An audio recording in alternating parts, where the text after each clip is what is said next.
Pai nosso que estás nos céus, santificado seja o vosso nome. Venha a nós o vosso reino. Seja feita a vossa vontade, assim na terra como no céu. O pão nosso de cada dia nos dai hoje.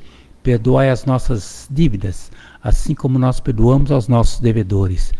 E não nos deixeis cairmos em tentação, mas livra-nos, Senhor, de todos os males, de todas as perturbações, porque vosso é o poder e a glória para todos sempre, e que assim seja.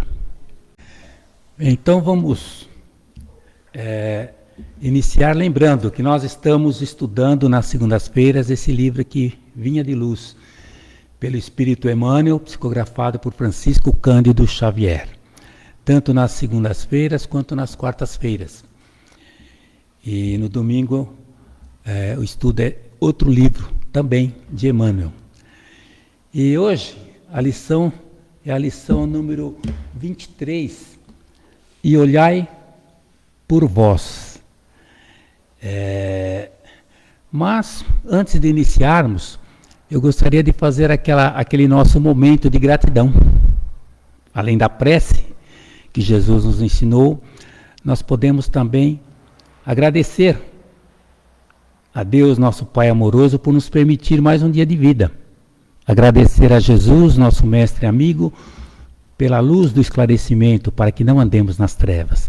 Também agradecer a Maria de Nazaré por estender seu manto de amor, de misericórdia, sobre todos nós, almas aflitas, que ainda passamos, por tantos problemas e doenças infecto-contagiosas, A Covid continua aí ainda, e também conflitos de guerra lá na Europa, no Oriente Médio, e tantos problemas climáticos e calamidades e mais calamidades. Enfim, estamos nesse mundo de transição,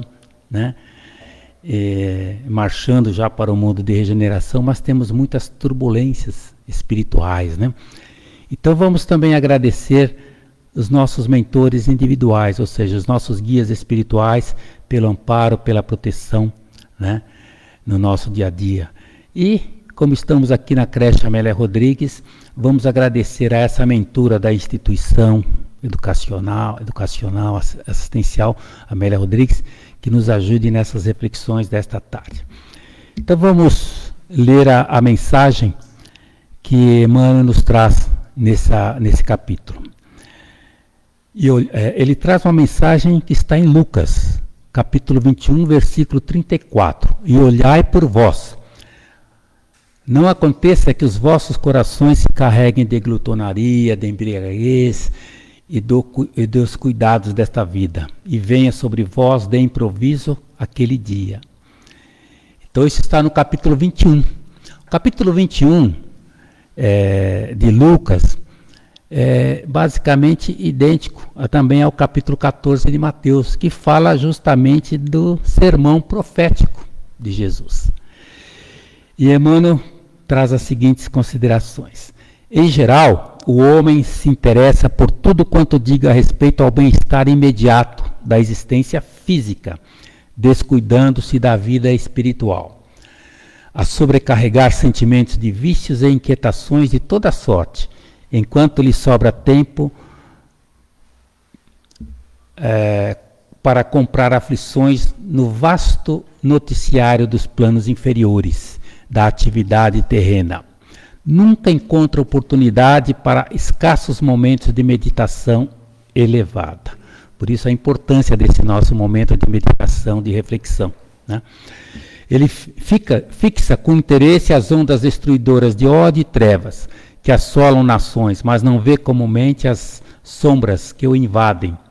Vasculha os males do vizinho e distrai-se dos que lhe são próprios. Não cuida senão de alimentar convenientemente o veículo físico, mergulhando-se no mar das fantasias ou encarcerando-se em laços terríveis de dor,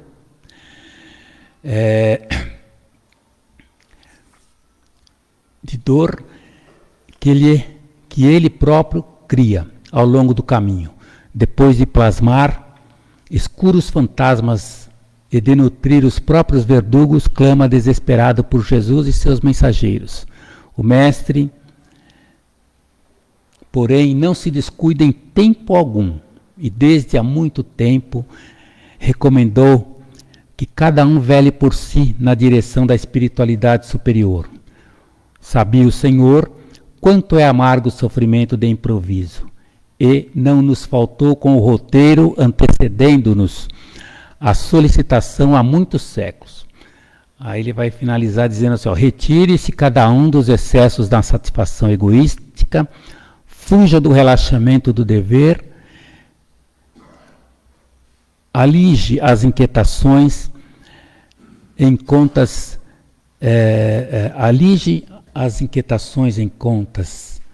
Contudo, cada aprendiz do Evangelho deve compreender que o instante da morte do corpo físico é o dia de juízo no mundo de cada homem.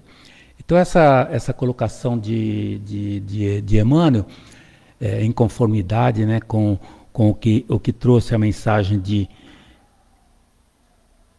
Lucas, a gente tem que lembrar do sermão profético, tudo aquilo que Jesus falou, né, naquele sermão profético, que está tanto em Lucas também quanto em Mateus. Então a gente, podendo contextualizar isso daí, a gente pode ler alguns versículos antes, né? Por exemplo, no versículo 21, 31, Lucas colocou, assim também vós, quando virdes acontecer essas coisas, sabei que o reino de Deus está perto. Em verdade vos digo que não passará essa geração até que tudo aconteça. Aí no 33 ele fala, passará o céu e a terra, mas as minhas palavras não hão de passar. São palavras de Jesus, né? E o sermão profético continua, falando agora sobre a vigilância, nesses 3 últimos versículos. No 34 ele diz assim, que é o que nós estamos estudando. E olhai por vós, não aconteça que os vossos corações se carreguem de glutonaria, de embriaguez e dos cuidados da vida, e venha sobre vós de improviso aquele dia. No 35 ele continua, porque virá como um laço sobre todos os que habitam na face da terra. E aí é o final, vigiai, pois, em todo o tempo orando, para que sejais dignos de evitar todas essas coisas que hão de acontecer e de estar em pé diante do Filho do Homem. Então a gente já vê que esse sermão profético, o que ele faz? Ele fala das dores, né? Do princípio das dores, fala da grande tribulação, fala da volta do Filho do Homem e finaliza falando sobre essa vigilância que nós temos que ter. No capítulo 24 de Mateus, que é semelhante a esse, ele narra as mesmas palavras proféticas, mas só que ele termina fazendo uma exortação à vigilância, né? E convida, né, a exortação à vigilância e traz 2 mensagens, assim ainda, sobre a parábola dos 2 servos. E ele faz a seguinte pergunta, quem é, pois, o servo fiel, prudente, que o Senhor constituiu sobre uma casa para dar o sustento a seu tempo? Bem-aventurado aquele servo que o Senhor, quando vier, achar servindo assim. Em verdade eu vos digo que o porá sobre todos os seus bens. Porém, se aquele meu servo disser consigo, o meu senhor vai vir tarde, virá tarde, e começar a espancar os seus conservos, a comer, a beber com os temulentos, virá o senhor daquele servo num dia em que ele não espera, e na hora em que ele não sabe, e separá-lo-á, e destinará a sua parte com os hipócritas, e ali haverá pranto e ranger de dentes. Então essas são as considerações que Mateus complementou, né, nas suas narrativas. Então, mais uma vez, as lições de Emmanuel nos convidam à vigilância. A gente está sempre sendo convidado à vigilância. Vigiai e orai para não cairdes em tentação. Sempre em conformidade com as palavras de Jesus, nosso mestre, modelo e guia, né? Que Kardec colocou lá, né, na questão 621, qual é o ser mais perfeito que Deus colocou na Terra para nos servir de referência? E a resposta é bem curta, né? Vede Jesus. Então, lembremos-nos sempre, vigiai, porém em todo o tempo, orando para que possais escapar de todas essas coisas que há de acontecer, para que possais manter-vos na presença do Filho do Homem, né? Com dignidade. Então o tema que se destaca no Evangelho segundo Lucas, que era considerado o médico amado, né? É que Jesus é o Salvador. Todas as lições que está lá de Lucas, né, no Evangelho de Lucas, ele fala sobre Jesus como Jesus, o Salvador divino. No princípio, tudo se concentra nessa verdade suprema, antes mesmo do seu nascimento. Tanto assim, que o Lucas fala que o Filho do Homem veio buscar e salvar o que se acha havia perdido, né? Lá quando Maria estava grávida, apareceu o anjo e falou assim: olha, dá o nome de Jesus. Que significa o quê? Significa o Senhor salva. Quando os anjos vieram também para os pastores, o que eles falaram? Eles disseram assim: novas de grande alegria de que nessa cidade de Davi nascerá o Salvador, que é o Cristo. Então o Senhor, Jesus, aliás, ele mesmo, né, se proclama como Salvador e diz, porque o Filho do Homem veio buscar e salvar o que se havia perdido. Então Lucas demonstra que o Senhor Jesus veio com o Salvador em sentido universal. Para todos os povos, de todos os tempos e de todas as condições. Para os judeus e samaritanos, para os pagãos e para os publicanos, para os pecadores e desprezados, para os pobres, para os ricos. Então, se observarmos até o esboço que está lá no Evangelho de Lucas, no capítulo 21, se a gente for seguir, né, desde o prefácio, a gente vai ver que está escrito assim. O prefácio são 4 versículos só, né? Depois ele começa a colocar assim, ó, preparação para a missão do Salvador. Depois ele vai para ministério de Jesus na Galileia. Depois, viagem da Galileia para Jerusalém. E ao final ele coloca últimos dias do Salvador, né, em Jerusalém, crucificação e sepultura. E ao final ele fala sobre a ressurreição, aparições do Senhor ressuscitado. O Salvador triunfa sobre a morte. Retorno do Salvador a seu Pai. Enfim, o Evangelho de Lucas proclama as boas novas do Senhor como Salvador divino e também se revelava como o Redentor, todo-poderoso e unigênito, Filho de Deus, demonstrando a verdade de suas afirmativas e a autenticidade da sua autorrevelação como Salvador do mundo, enviado, aprovado e equipado por Deus.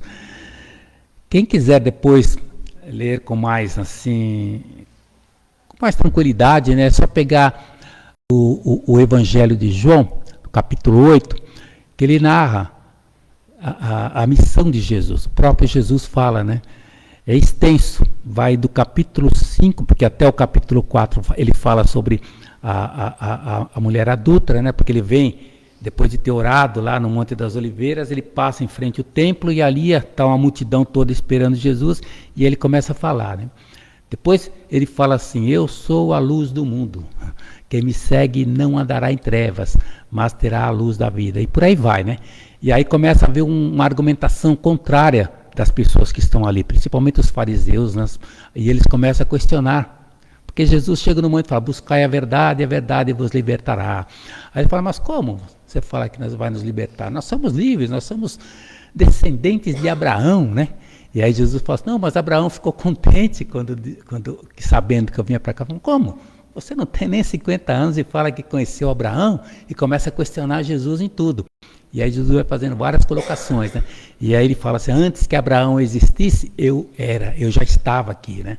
Ou seja, mostrando realmente a sua superioridade e a verdade que ele trazia, né? E aí ele vai fazendo várias argumentações, várias colocações, e as pessoas falam assim: realmente a gente está vendo que você traz o demônio mesmo e vão querer tirar pedra em Jesus. E aí narra lá que Jesus passa no meio deles e eles não enxergam Jesus. O Carlos Torres Pastorino faz um estudo muito grande sobre isso, fazendo até traduções, né, tanto do aramaico quanto para todo aquilo que estava para demonstrar aquela colocação de Jesus, né, a sua autoridade.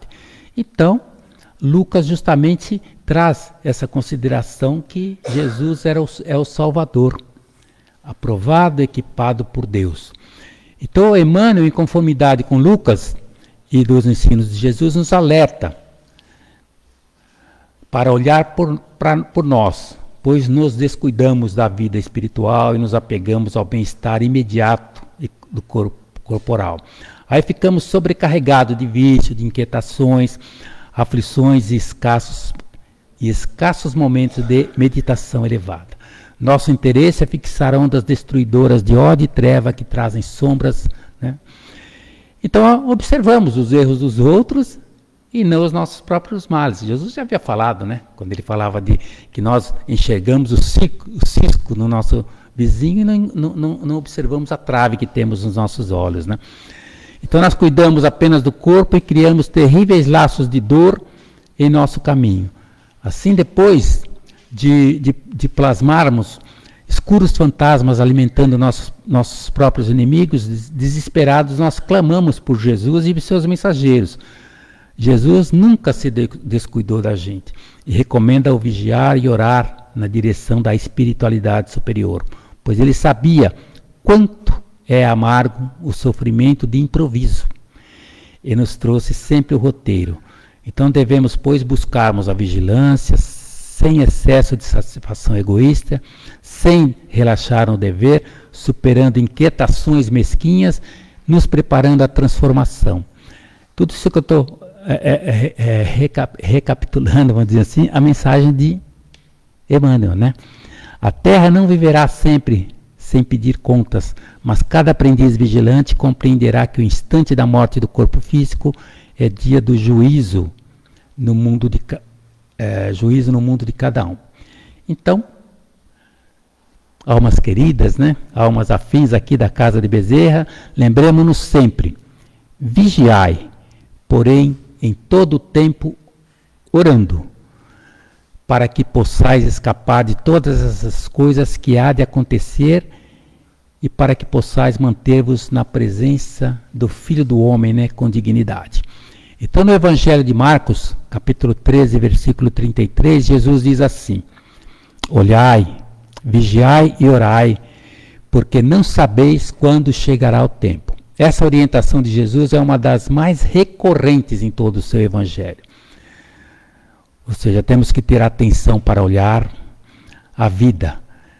O que viemos fazer por aqui? Quais as consequências? Para onde estamos caminhando? São sempre questões que surgem para todos nós, né, aprendizes do Evangelho. Qual é o nosso propósito? Essa e outras perguntas devemos nos fazer para alcançarmos o que Jesus quer nos dizer. Será que estamos seguindo os ensinamentos morais do Cristo? Será que estamos no rumo desejado para seguir as pegadas do Cristo? Então é preciso olhar, isto é, examinar, ponderar, refletir, para que a vigilância não seja incompleta. Observar tudo o que acontece ao nosso redor. Depois, então, conseguiremos vigiar e orar. O próprio Paulo de Tarso falava isso, né? Analisai tudo e retende o bem, né? Então, recomenda-nos Jesus a gente olhar-se antes de olhar as mazelas do próximo. Olhar para nós mesmos, mas com carinho. O quanto eu já aprendi? Tenho acerto? Tenho erro? Sim, mas através da compreensão, amorosidade, nós vamos reparar tudo isso. Desenvolvendo estratégias para nos melhorar. Dei o meu melhor? Então, nós temos que entender isso, né? Nós devemos fazer o quê? Amar ao próximo como quereis ser amado. Recebemos todos esses ensinamentos valiosos, né? Mas é preciso prestar mais atenção às mensagens que estão nos sendo oferecidas. A oportunidade gloriosa de aprender, amar, julgar e servir sempre, em nome de Jesus, em favor de nossa própria felicidade espiritual. Então, quando ele fala vigiar, o que é vigiar? É observar, é manter a atenção devida. Por isso fala vigiar os nossos pensamentos, vigiar as nossas palavras, vigiar as nossas ações. Vigiar e orar são duas ações concomitantes, né? Estão juntas e essenciais no nosso dia a dia. Quem ora sente Deus e é fortalecido por Ele. A oração tem o poder de nos confortar e trazer ânimo que precisamos para seguir em frente em busca do nosso progresso, né, espiritual. Por isso temos que nos manter vigilantes o tempo todo, né? Não é só essa lição aqui, 23, que está falando de vigilância. Todas elas nos falam sobre isso, né? Então, só assim poderemos praticar o bem. E a oração é uma forma de pedir proteção e acompanhamento dos bons espíritos. O vigiar e orar é orientação sempre atual e oportuna, convidando-nos à observação de nós mesmos e de nossas predisposições íntimas, a fim de nos melhorarmos, valendo-nos do recurso da prece, para buscarmos uma sintonia mais próxima com Deus e a força necessária para vencer as tentações. A gente sabe que Jesus falou essa frase, nessa colocação de vigiar, quando ele foi lá no Monte das Oliveiras, né? E ele recomendou para os discípulos ficarem alertas ali, né? E quando ele foi orar, quando ele voltou, estava todo mundo dormindo, né? A ponto que ele falou assim, o espírito está pronto, mas a carne é fraca, né? Não pudesses velar comigo nenhuma hora, né? Ele faz essa consideração. Então, olhai, é por isso que nós temos que, Emmanuel até ele complementa, numa outra lição, que ele diz assim, examinai os teus desejos e vigiai os próprios pensamentos, porque onde situares o coração, aí a vida te aguardará com as asas do bem ou com as algemas do mal. Então nós temos que perceber, né, que o bem é tudo que nos aproxima de Deus e o mal é tudo que nos afasta dele. Então, olhai, vigiai, orai, são 3 atitudes que devemos cultivar em nossa vida diária. Então, finalizando, né, essas observações, essas reflexões desta tarde, podemos até nos lembrar daquela oportuna mensagem psicofônica do Espírito Bezerra de Menezes durante o encerramento da 71ª Semana Espírita de Vitória da Conquista. Foi esse mês, setembro de 2024, que o nosso irmão de Jair de Souza Ribeiro gentilmente compartilhou hoje. Olha, né? Que diz assim: todo o bem, é a mensagem de Bezerra, todo o bem que fazemos se transforma no bem da humanidade. Não esqueçamos nunca de fazer o bem. O bem é a divina expressão de Deus na alma da humanidade. E aí ele vai fazendo algumas outras considerações e diz assim, lembrai-vos, nascidos da grande luz, porque todos nós somos nascigênitos, né? Nascidos da luz de Deus, onde a luz nasce de si mesmo. O bem é a expressão, é a divina expressão de Deus na alma da humanidade, né? Lembrai-vos, nascido da grande luz. Vivei conforme as lições sublimes da Boa Nova. E aí, num momento assim, ele diz assim, nós sabemos que estes dias atuais, né, são muito difíceis. Murmúrios de guerra, doenças, perigos, calamidades e tudo mais aí que nós estamos sempre ouvindo agora, né? Mas além das nuvens carregadas, diz Bezerra, brilham as estrelas, brilha o amor de Deus. E aí até ao final ele vai complementando dizendo assim, espíritas cristãos, Jesus espera por nós, tende paz e servir ao bem. Então, né, que nós possamos manter a vigilância recomendada por Jesus, recomendada por Lucas, recomendada por Mateus, recomendada por Emmanuel, em todas essas lições, né? E sejamos como Bezerra finalizou essa mensagem. Todas as outras ele sempre finaliza da mesma forma, né? Ele finaliza dizendo assim, do servidor humílimo e fraternal de sempre. Então que sejamos também servidores humílimos e fraternais. Então nós vamos, lembrando de tudo isso, encerrar, né, essas nossas considerações, lembrando uma mensagem de Maria Dolores. Maria Dolores, ela tem uma mensagem que ela fala que Jesus é o recurso maior das nossas vidas. E tudo que nós falamos aqui de Jesus, né? Jesus realmente é o nosso modelo, o nosso guia, é o governador planetário, enfim, tudo o que ele trouxe é verdadeiro. E ela diz assim, nessa mensagem, que os problemas, as aflições e o desespero são fases transitórias da estrada fora. Recorda a lição de toda hora, exigindo-te a compreensão. Não te entregues, segue em frente, que as nuvens afastam-se depressa, quando nós oramos sem pressa, pedindo a Deus o seu perdão. Nós vemos os estampidos das guerras, gerando violência, ódio, mas lembra-te daquele que fez-se amor da grandeza celestial, pois não há coração que respire, né? E nem tem esse problema, assim, não há coração que respire com tudo o que ocorre nesses momentos de turbulências espirituais, né? Mas todo amor, todo ato de amor que fazemos é benefício contra o mal, né? Que as situações penosas, infelizes, são quadros de desespero e dor. Tudo isso aí que nós estamos vendo nesse momento, né, de transição planetária. Mas nós devemos nos lembrar de Jesus, porque Jesus é o recurso maior de nossas vidas. Então, Maria Dolores termina dizendo assim, que nós devemos ser um aprendiz, né, pronto a servir sem receios, pois todos os recursos têm seus meios e a nossa força é Jesus. Então, fica aí essa mensagem, né? Olhai por vós. O sermão profético tem muitas assim interpretações, né? Haroldo Dutra mesmo faz algumas interpretações, falando que na realidade está falando sobre o nosso interior. Cada um vai entender de uma maneira, né?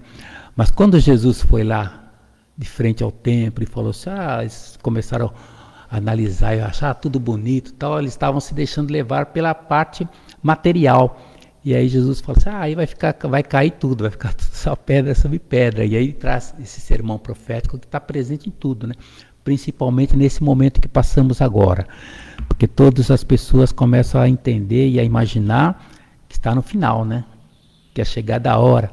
Mas que nós possamos então lembrar dessas mensagens, dessas reflexões que chegam para nos alertar e para pedir que nós tenhamos essa vigilância e oração sempre, para que possamos nos manter dignos, né, de estar de pé diante do Senhor, apesar de todos os problemas, apesar de tudo isso, né, que está ocorrendo. Então fica aí, né? E vamos acreditar firmemente que Jesus é o nosso Salvador, o nosso Redentor, e é por isso que nós vamos encerrar, né, lembrando mais uma vez aquela mensagem, aquela passagem que ele trouxe, né? Porque quando estava lá Jesus e todos os seus discípulos, eles achavam que eles não sabiam orar. Senhor, ensina-nos a orar. E aí então ele trouxe essa oração do Senhor para todos nós. Pai nosso que estás nos céus, santificado seja o vosso nome. Venha a nós o vosso reino. Seja feita a vossa vontade, assim na terra como no céu. O pão nosso de cada dia nos dai hoje. Perdoai as nossas dívidas, assim como nós perdoamos aos nossos devedores. Perdoai as nossas ofensas, assim como nós perdoamos os nossos ofensores.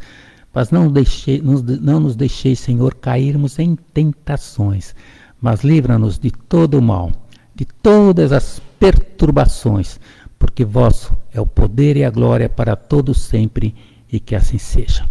Então, uma boa tarde a todos, né, que ouviram essa mensagem, e que possamos refletir, e que possamos realmente manter-nos sempre em vigilância e oração, graças a Deus.